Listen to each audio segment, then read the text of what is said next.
When we set out to do the design for this project, we wanted to answer a lot of concerns that we have for the way the customer experiences the pre-security functions of the airport. We really wanted to focus on making the space comfortable for our customers. Non-negotiable when we started the project was not sacrificing the passenger experience. The project will take over 5 years to construct because we've broken it up into phases that will constantly elevate the passenger experience during construction. The key design factor is the curbside canopy that protects the elevated roadway and extends the passenger experience beyond the terminal. So all departing passengers, when they arrive at the airport, have that first-class passenger experience before they even get to the building. The 2 skybridges that connect to the hourly deck will eliminate the ability for passengers to cross traffic, increasing passenger safety.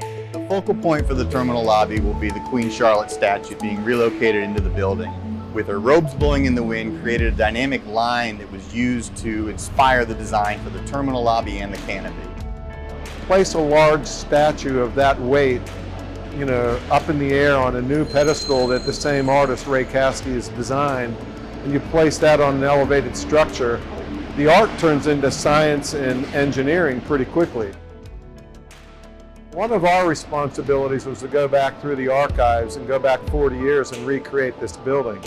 And in doing that, you start to recognize the responsibility of building something that's going to last a long time. The aesthetic that we were really trying to go after from a design perspective was one that was a modern yet comforting feel.